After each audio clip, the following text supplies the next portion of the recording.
నరేంద్ర మోడీ గారు మనల్ని దోచుకుంటున్నారా? మోడీ గారికి మిడిల్ క్లాస్ ఫ్యామిలీస్ అంటే అస్సలు పడదా?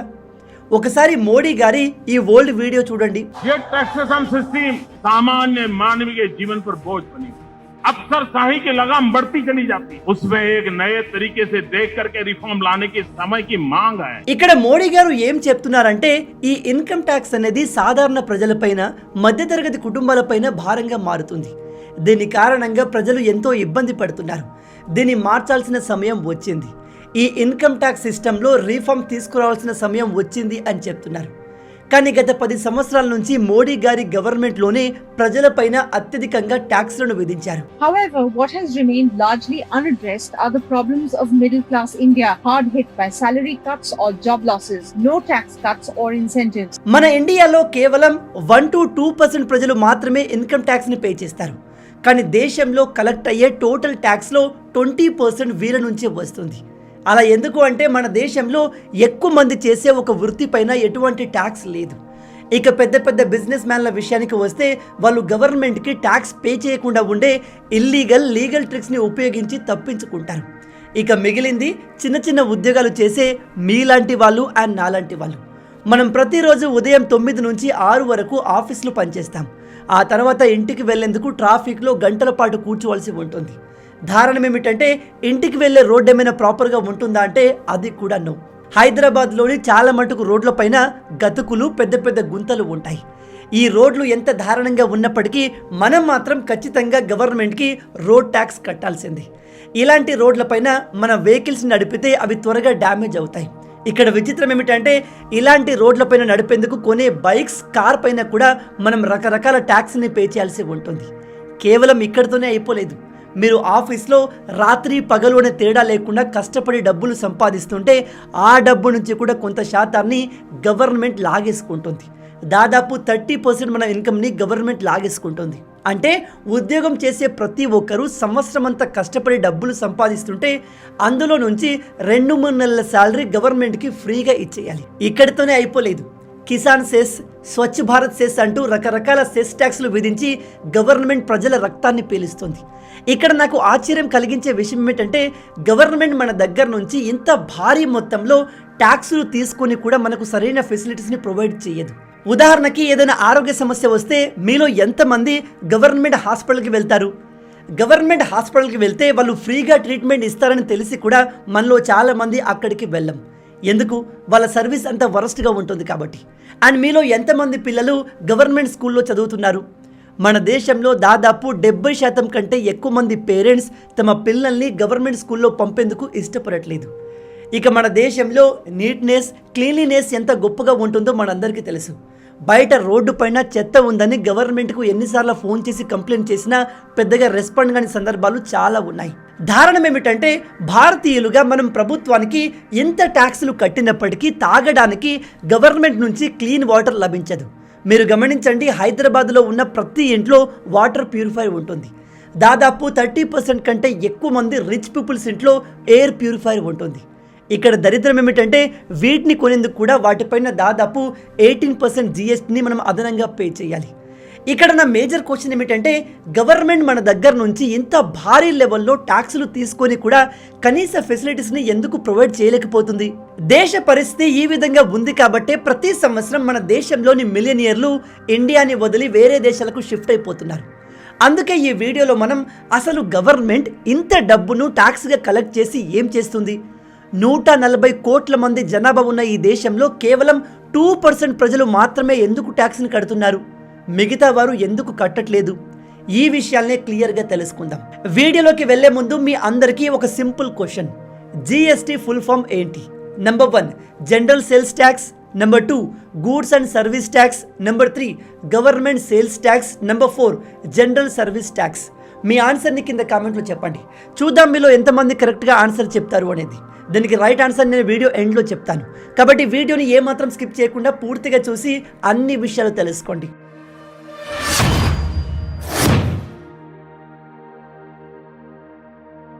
ఒకసారి ఈ బీజేపీ లీడర్ అయిన సుబ్రహ్మణ్యం స్వామి గారు ఇన్కమ్ ట్యాక్స్ గురించి ఏం చెప్తున్నారో వినండి. इकोनॉमी को ठीक करने के लिए शुरुआत में एक ही कदम उठाना है जिससे लोग नाचेंगे सड़कों में, इनकम टैक्स अबॉलिश कर। ఇక్కడ సుబ్రహ్మణ్యం స్వామి గారు చాలా క్లియర్గా మన దేశం నుంచి ఇన్కమ్ ట్యాక్స్ని కంప్లీట్గా తొలగించాలి అని చెప్తున్నారు. కానీ ఈ ఇన్కమ్ ట్యాక్స్ని కంప్లీట్గా తొలగించడం పాసిబుల్ అవుతుందా? ఇప్పుడు తెలుసుకుందాం. ఫస్ట్ ఆఫ్ ఆల్ ఈ ఇన్కమ్ ట్యాక్స్ని ఎందుకు తొలగించాలో తెలుసుకుందాం. మన ఇండియాలో మేజర్గా 2 రకాల ట్యాక్సులు ఉంటాయి. ఒకటి డైరెక్ట్ ట్యాక్స్, రెండవది ఇండైరెక్ట్ ట్యాక్స్. డైరెక్ట్ ట్యాక్స్ అంటే గవర్నమెంట్ మనం సంపాదించే డబ్బు నుంచి డైరెక్ట్గా మనీ తీసుకుంటుంది.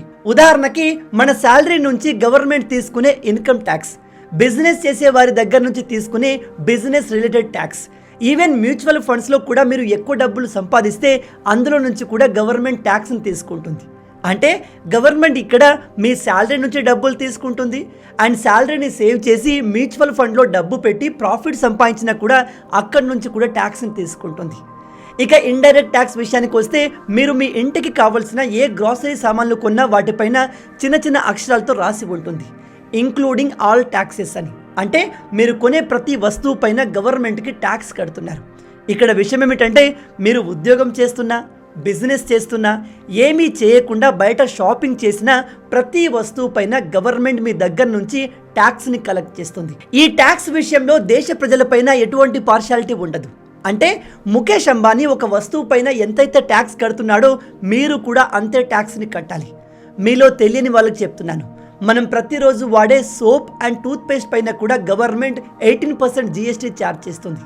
మీ అందరికీ తెలుసు, ఈ కాలపు ఎండాకాలంలో టెంపరేచర్ విపరీతంగా పెరుగుతుంది. టెంపరేచర్ ఇంతగా పెరిగినప్పుడు ఏసీ అనేది ప్రతి ఇంట్లో కొనుక్కోవాలి అనుకునే మొదటి వస్తువు. కానీ ఏసీని కూడా గవర్నమెంట్ లగ్జరీ ఐటెంగా కన్సిడర్ చేసి దానిపైన 28% GST తీసుకుంటుంది.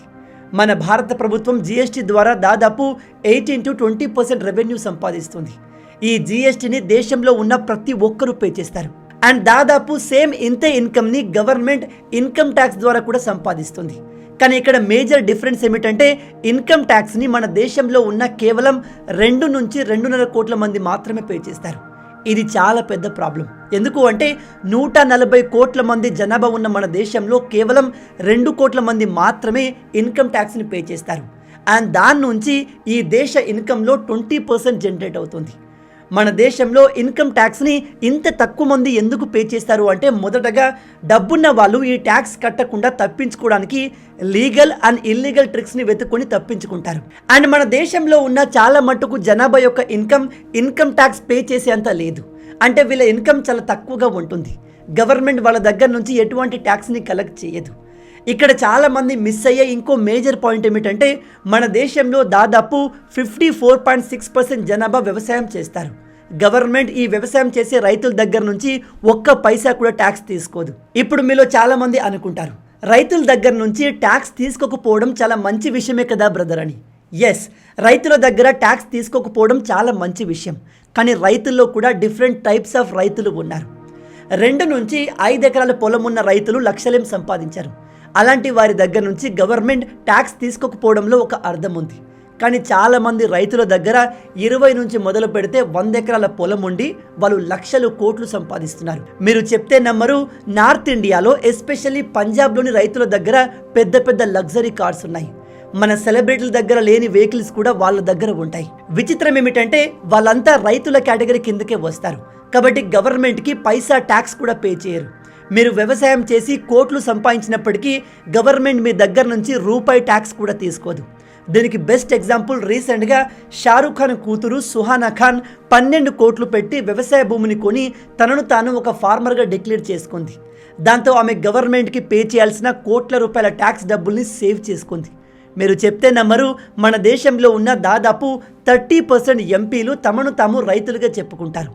ఈ విషయాన్ని వాళ్ళు పబ్లిక్గా చెప్పకపోవచ్చు, కానీ పేపర్ పైన మాత్రం వాళ్ళ ప్రొఫెషన్ ఫార్మర్ అని రాసి ఉంటుంది. ఈవెన్ మన సచిన్ టెండూల్కర్ గారు కూడా ట్యాక్స్ డబ్బుల్ని సేవ్ చేసుకోవడానికి ఒకసారి తనను తాను ఒక యాక్టర్గా చెప్పుకున్నాడు.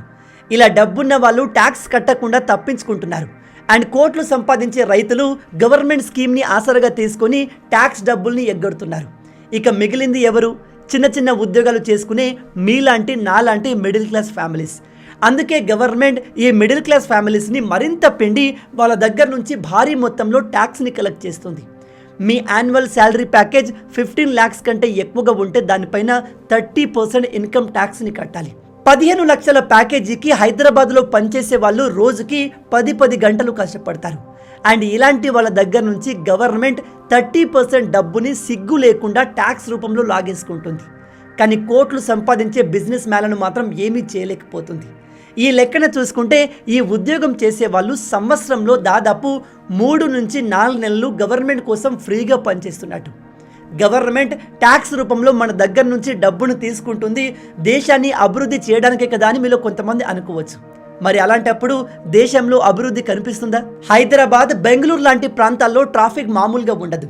మీరు చెప్తే నమ్మరు, హైదరాబాద్లోని దాదాపు 20% కంటే ఎక్కువ రోడ్లపైన గుంతలు, గతుకులే ఉంటాయి. అలాంటి రోడ్లపైన వెహికల్స్ నడిపితే 5 సంవత్సరాలు రావాల్సిన వెహికల్ 2 సంవత్సరాలకే షెడ్డుకు వెళ్ళిపోతుంది. బెంగళూరులో అయితే పరిస్థితి మరీ దారుణం. అక్కడి గవర్నమెంట్ నుంచి తాగడానికి ప్యూరిఫైర్ వాటర్ కూడా దొరకట్లేదు. ఉద్యోగం చేసే వాళ్ళు సెపరేట్గా డబ్బులు పెట్టి వాటర్ని కొనుక్కోవాల్సి వస్తుంది. చాలా ఏరియాస్లో అయితే నార్మల్ వాటర్ రాక ట్యాంకర్స్ నుంచి వాటర్ని కొనుక్కుంటున్నారు. ఇక సిటీస్లో పొల్యూషన్ ఏ లెవెల్లో పెరుగుతుందో మీ అందరికీ తెలుసు. దేశంలో ఎయిర్పోర్ట్లు కూలిపోతున్నాయి, బ్రిడ్జిలు పేక మేడల్లాగా కుప్పకూలుతున్నాయి. మనం కష్టపడి సంపాదించిన డబ్బుని గవర్నమెంట్ ట్యాక్స్ రూపంలో తీసుకొని దేశాన్ని డెవలప్ చేయాలి. కానీ వీళ్ళేం చేస్తున్నారు? వాళ్ళు ఎలక్షన్లో గెలిచేందుకు ఫ్రీగా ఆ డబ్బుని ప్రజల్లో పంచేస్తున్నారు. మీకు అది ఫ్రీగా ఇస్తాము, ఇది ఫ్రీగా ఇస్తామని చెప్పి వాళ్ళు ఎలక్షన్లో గెలిచేందుకు మన డబ్బును వాడుకుంటున్నారు. అదే ఎవరైనా రెస్పాన్సిబుల్ సిటిజన్ గవర్నమెంట్ దగ్గరికి వెళ్ళి డెవలప్మెంట్ ఎందుకు జరగట్లేదు అని అడిగితే ముందు నుంచి చెప్తారు ఫండ్స్ లేవు, డెవలప్మెంట్ కోసం గవర్నమెంట్ దగ్గర డబ్బులు లేవు అని. ప్రజెంట్ మన తెలంగాణలో జరుగుతుంది అదే. అన్నీ ఫ్రీగా ఇస్తామని చెప్పి గవర్నమెంట్ పవర్లోకి వచ్చింది. కానీ ఇప్పుడు అభివృద్ధి చేయడానికి వాళ్ళ దగ్గర సరిపడా ఫండ్స్ లేవు. కేవలం మన దగ్గరే కాదు, చాలా రాష్ట్రాల్లో అన్ని పార్టీల ప్రభుత్వాల పరిస్థితి ఇలాగే ఉంది. ఇన్కమ్ ట్యాక్స్ తీసుకునే సమయంలో గవర్నమెంట్ రకరకాల ట్యాక్సులు విధించి మన దగ్గర నుంచి డబ్బులు తీసుకుంటుంది. కానీ మన అవసరానికి వచ్చేసరికి ముఖం చాటేస్తుంది. ఉదాహరణకి మనకు ఏదైనా ఆరోగ్య సమస్య వచ్చింది అనుకోండి, అప్పుడు గవర్నమెంట్ మనల్ని ఆదుకుంటుందా? ఇప్పుడు మీలో కొంతమంది అంటారు, ఎందుకు ఆదుకోదు బ్రదర్, మీరు గవర్నమెంట్ హాస్పిటల్కి వెళ్ళండి, అక్కడ ఫ్రీగా ట్రీట్మెంట్ ఇస్తారు అని. మీ గుండె మీద చేసి చెప్పండి, మీలో ఎంతమంది మీకు ఆరోగ్య సమస్య వస్తే గవర్నమెంట్ హాస్పిటల్కి వెళ్తారు? 100లో 2-3 కూడా గవర్నమెంట్ హాస్పిటల్కి వెళ్ళరు. నిజానికి గవర్నమెంట్ హాస్పిటల్కి వెళ్ళే వాళ్ళు కూడా వాళ్ళ దగ్గర డబ్బు లేక తప్పక వెళ్తారు. అంతేకాని అక్కడ ఫెసిలిటీస్ సూపర్గా ఉన్నాయని ఎవరూ వెళ్ళరు. ఇది ప్రజెంట్ మన రాష్ట్రంలో, దేశంలో ఉన్న రియాలిటీ. ఇక ఎడ్యుకేషన్ విషయానికి వస్తే సేమ్ ఇదే పరిస్థితి కనిపిస్తుంది. మన దేశంలో ఉన్న దాదాపు 70% పేరెంట్స్ తమ పిల్లల్ని గవర్నమెంట్ స్కూల్లో చదివించాలి అనుకోవట్లేదు. మీరు గమనించండి, డబ్బున్న ఏ పేరెంట్స్ కూడా వాళ్ళ పిల్లల్ని గవర్నమెంట్ స్కూల్లో పంపాలి అనుకోరు. వాళ్ళు అప్పు చేసైనా సరే ప్రైవేట్ స్కూల్కి పంపాలి అనుకుంటారు. అలా ఎందుకు అంటే వాళ్ళకి గవర్నమెంట్ పైన, గవర్నమెంట్ ప్రొవైడ్ చేసే హెల్త్, ఎడ్యుకేషన్, ఇతర సర్వీసుల పైన ఉన్న నమ్మకం అలాంటిది. ఇప్పుడు మీలో కొంతమంది అంటారు, లేదు బ్రదర్, గవర్నమెంట్ స్కూల్స్ చాలా బాగుంటున్నాయి, గవర్నమెంట్ హాస్పిటల్ కూడా చాలా గొప్పగా తయారయ్యాయి అని. కొన్ని ఏరియాస్లో నిజంగా అలా ఉండొచ్చు, మంచి సర్వీస్ని ఇస్తుండొచ్చు.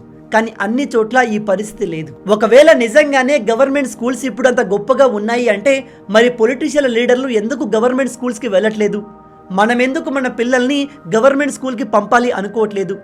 పెద్ద పెద్ద లీడర్లు వాళ్ళ హెల్త్ చెకప్ల కోసం, ట్రీట్మెంట్ కోసం గవర్నమెంట్ హాస్పిటల్స్కి ఎందుకు వెళ్ళట్లేదు? ఇలాంటి క్వశ్చన్స్ని ప్రజెంట్ పవర్లో ఉన్న లీడర్ని అడిగి చూడండి, చూద్దాం వాళ్ళు ఏం సమాధానం ఇస్తారు. హోల్ గవర్నమెంటే వీళ్ళ చేతుల్లో ఉంటుంది. ఎడ్యుకేషన్, హెల్త్ డిపార్ట్మెంట్ రన్ చేసేదే వీళ్ళు ప్రొవైడ్ చేసే సర్వీస్ పైన వాళ్ళకే నమ్మకం లేనప్పుడు ప్రజలు ఎలా నమ్ముతారు? ఓవరాల్గా దేశ ప్రజల పరిస్థితి ముందు నుయ్యి వెనుక గొయ్యిలా మారింది. కానీ గవర్నమెంట్కి ప్రజల పరిస్థితి ఎలా ఉన్నా సంబంధం లేదు. వాళ్ళకు కావాల్సింది మన జేబులో ఉన్న డబ్బు. దాన్ని ట్యాక్స్ రూపంలో చాలా ఈజీగా లాగేసుకుంటారు. ఒకసారి మనం మన ఇండియన్ ట్యాక్స్ సిస్టమ్ని విదేశాలతో కంపేర్ చేసి చూద్దాం. మన దేశంలో మీరు సంవత్సరానికి 9 నుంచి 12 లక్షల మధ్య సంపాదిస్తుంటే దాదాపు 15% ఇన్కమ్ ట్యాక్స్ని పే చేయాలి. అదే మీరు 15 లక్షల కంటే ఎక్కువగా సంపాదిస్తుంటే 30% కంటే ఎక్కువ గవర్నమెంట్కి ఇన్కమ్ ట్యాక్స్ని పే చేయాలి. అదే అమెరికా విషయానికి వస్తే మీరు సంవత్సరానికి $47,000 అంటే దాదాపు 40 లక్షల రూపాయలు సంపాదిస్తున్నప్పటికీ కేవలం 12% ట్యాక్స్ని మాత్రమే పే చేయాలి. అమెరికాలో హైయెస్ట్ ట్యాక్స్ 37%. అండ్ దాన్ని కట్టేది ఎవరు? సంవత్సరానికి 5 కోట్ల కంటే ఎక్కువ డబ్బును సంపాదించేవారు. అంటే అమెరికాతో కంపేర్ చేసినప్పటికీ మనం మన గవర్నమెంట్కి ఎక్కువ ట్యాక్స్ని పే చేస్తున్నాం. ఇంత ఇన్కమ్ ట్యాక్స్ని కట్టిన తర్వాత కూడా మన ఇండియాలో ప్రజలు GST పే చేస్తారు, టోల్ ట్యాక్స్లు పే చేస్తారు, RTO ట్యాక్స్లు కూడా పే చేస్తారు. ఇంకా చాలా రకాల ట్యాక్స్లు ఉంటాయి. ఇలా అన్ని విధాలుగా గవర్నమెంట్ మన దగ్గర నుంచి డబ్బుని ట్యాక్స్ రూపంలో కలెక్ట్ చేస్తుంది. ఒక రకంగా మనల్ని దోచుకుంటుంది అని చెప్పాలి. క్లియర్గా గమనిస్తే గవర్నమెంట్ మనం ప్రతి సంవత్సరం సంపాదించే డబ్బులో సగం మనకు తెలియకుండానే తీసుకుంటుంది. ఈ విషయాన్ని చాలా మంది ఇంకా రియలైజ్ అవ్వలేదు. డెవలపింగ్ దేశంలో ఉన్న మనం ఆల్రెడీ డెవలప్ అయిన అమెరికన్ ప్రజల కంటే కూడా ఎక్కువ ట్యాక్సులు పే చేస్తున్నాం. మరి దానికి బదులుగా మనకు గవర్నమెంట్ ఏమిస్తుంది? హాస్పిటల్ సరిగా ఉండవు, అందులో ఫెసిలిటీస్ సరిగా ఉండవు, స్కూళ్ళ పరిస్థితి కూడా అంతే. మరి ఇంత డబ్బు తీసుకొని సరైన ఫెసిలిటీస్ ఇవ్వనప్పుడు మనం గవర్నమెంట్కి ఇన్కమ్ ట్యాక్స్ని పే చేయాల్సిన అవసరం ఏముంది? దీన్ని తొలగిస్తే ఓ పని అయిపోతుంది కదా. 2016 నవంబర్ 8న మోడీ గారు టీవీలో వచ్చి డీమానిటైజేషన్ ప్రకటించినట్టుగా ఈ ఇన్కమ్ ట్యాక్స్ని కూడా తొలగిస్తున్నట్టు ఇన్ఫార్మ్ చేస్తే ఎంత బాగుంటుంది. ఎందుకంటే మీరు గమనించండి, గవర్నమెంట్కి ఇన్కమ్ సోర్స్ కేవలం ఈ ఇన్కమ్ ట్యాక్స్ మాత్రమే కాదు, ఇంకా ఇతర రకాల ట్యాక్స్లు చాలా ఉన్నాయి.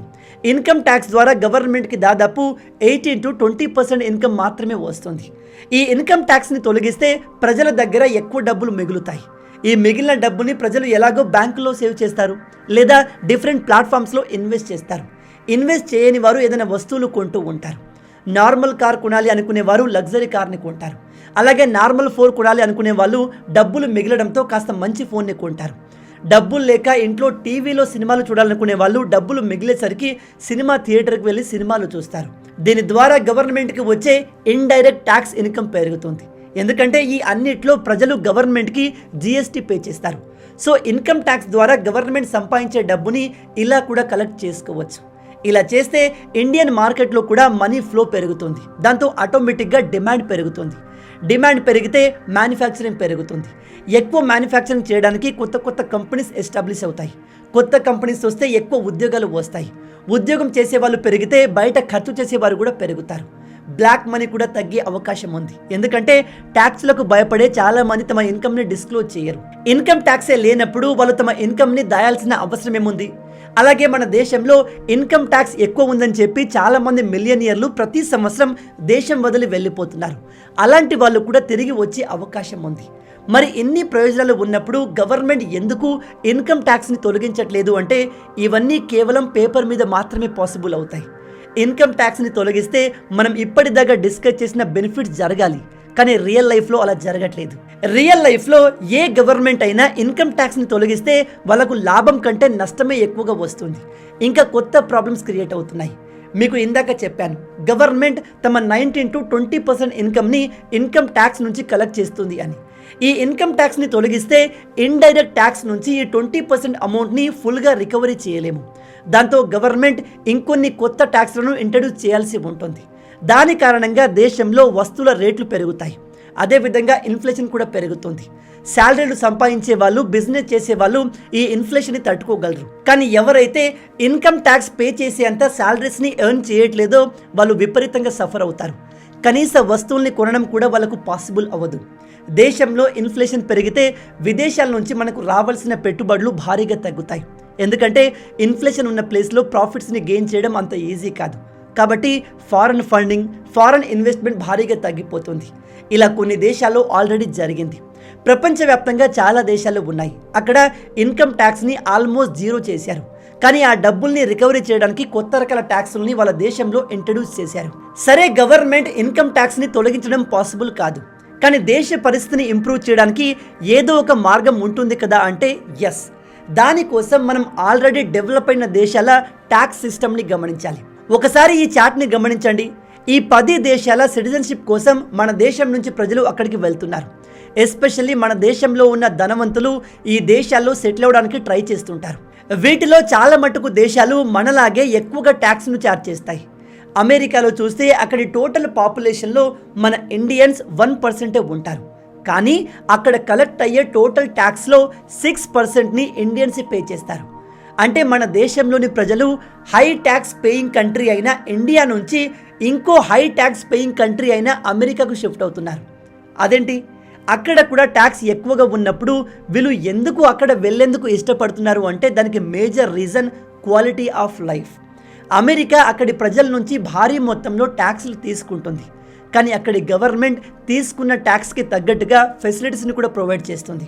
అక్కడి ఇన్ఫ్రాస్ట్రక్చర్ మనకంటే బెటర్గా ఉంది. నీట్నెస్ కూడా మనకంటే ఎక్కువగా ఉంటుంది. అక్కడ పొల్యూషన్ మనకంటే తక్కువగా ఉంది. Water facility, health system, education ఇలా ఏ విషయంలో చూసుకున్నా అమెరికా మనకంటే ముందంజలో ఉంది. అమెరికానే కాదు, ఈ అన్ని యూరప్ దేశాలు మనకంటే ముందంజలో ఉన్నాయి. కొన్ని యూరప్ దేశాల్లో అయితే ప్రభుత్వం ఎక్కువగా ట్యాక్స్లు తీసుకుంటుంది కాబట్టి అక్కడి గవర్నమెంట్ క్వాలిటీ హెల్త్ సిస్టమ్, ఎడ్యుకేషన్ని ప్రజలకు ఫ్రీ చేసేసింది. అంటే అక్కడి హాస్పిటళ్ళు అండ్ స్కూల్స్ ప్రజలకు కంప్లీట్గా ఫ్రీ. కానీ మన ఇండియన్ గవర్నమెంట్ ప్రాబ్లం ఏమిటంటే వీళ్ళు ఇన్కమ్ ట్యాక్స్ని తీసుకునేటప్పుడు అమెరికాలో తీసుకున్నట్టుగా తీసుకుంటారు, కానీ తిరిగి సర్వీస్ని మాత్రం ఆఫ్రికన్ దేశమైన సోమాలియాలో ఇచ్చినట్టుగా కూడా ఇవ్వరు. అందుకే ప్రభుత్వం ప్రజల నుంచి తీసుకునే ట్యాక్స్ని తగ్గించినప్పుడు వాళ్ళకు ఇచ్చే సర్వీస్లో క్వాలిటీ పెంచాలి. మీకు స్టార్టింగ్లో చెప్పాను, మన దేశంలో 50% కంటే ఎక్కువ మంది ప్రజలు ఫార్మింగ్ చేస్తారు అని. రైతుల దగ్గర ట్యాక్స్ తీసుకోకపోవడంలో ఎటువంటి తప్పు లేదు. కానీ కొంతమంది తమ దగ్గర కోట్ల ఆస్తి ఉన్నప్పటికీ పేపర్ల పైన మాత్రం రైతులుగా రిజిస్టర్ అయి ఉన్నారు. కోట్లు సంపాదిస్తున్న బిజినెస్ మ్యాన్లు, యాక్టర్లు, పొలిటీషియన్లు తమను తాము రైతులుగా ప్రకటించుకున్నారు. అలాంటి వాళ్ళను ఐడెంటిఫై చేసి వాళ్ళ దగ్గర నుంచి భారీ మొత్తంలో ట్యాక్స్ తీసుకుంటే ప్రభుత్వానికి మరింత ఆదాయం వచ్చే అవకాశం ఉంది. అట్లీస్ట్ ఆ వచ్చే డబ్బుతో అయినా ప్రభుత్వం ప్రజలకు ఇచ్చే సర్వీస్లో క్వాలిటీ పెంచే ప్రయత్నం చేస్తే బాగుంటుంది. మొత్తంగా ఇవి ఈ వీడియోలో మీతో నేను చెప్పాలి అనుకున్న కొన్ని ముఖ్యమైన విషయాలు. ఈ మొత్తం వీడియో విన్నాక మీరేమనుకుంటున్నారు? నిజంగా గవర్నమెంట్ మిడిల్ క్లాస్ ప్రజల్ని దోచుకుంటుందా? ప్రభుత్వం ప్రజలకు ప్రొవైడ్ చేసే సర్వీస్లో క్వాలిటీ పెంచాలి అంటే గవర్నమెంట్ ఎటువంటి స్టెప్స్ తీసుకుంటే బాగుంటుంది? మీ ఆలోచనల్ని కింద కామెంట్లో చెప్పండి. ఇక నేను మిమ్మల్ని మొదట్లో అడిగిన ప్రశ్నకు సమాధానం విషయానికి వస్తే జిఎస్టీ ఫుల్ ఫామ్ ఏంటి? దీనికి right answer number 2, goods and services tax. మీలో ఎంతమంది దీన్ని కరెక్ట్గా ఆన్సర్ చేయగలిగారు? హానెస్ట్గా కింద కామెంట్లో చెప్పండి. మొత్తంగా ఇవే ఈ వీడియోకి సంబంధించిన పూర్తి విషయాలు. ఈ వీడియో మీకు నచ్చింది అనుకుంటున్నాను. నచ్చితే అలా ఊరికే చూసి వెళ్ళిపోకుండా వీడియోని లైక్ చేయండి. ఈ వీడియోకి నేను మీకు ఇచ్చే లైక్స్ టార్గెట్ 5000 లైక్స్. చాలా ఈజీ, సింపుల్గా చేసేయండి. ఇలాంటి మరిన్ని ఇంట్రెస్టింగ్ వీడియోస్ కోసం మన ఛానల్ని సబ్స్క్రైబ్ చేసి మమ్మల్ని సపోర్ట్ చేయొచ్చు కదా. ఇది మీకు కంప్లీట్లీ ఫ్రీయే, కానీ మీరు చేసే ప్రతి ఒక్క లైక్ అండ్ సబ్స్క్రిప్షన్ మాకు మరిన్ని వీడియోస్ చేయడానికి ఒక మోటివేషన్లా ఉంటుంది. కాబట్టి వీడియోని లైక్ చేసి ఛానల్ని సబ్స్క్రైబ్ చేయడం మర్చిపోవద్దు. రాబోయే వీడియోలో ఇంకో ఇంట్రెస్టింగ్ టాపిక్తో మళ్ళీ కలుద్దాం. అంటిల్ దెన్, జై హింద్.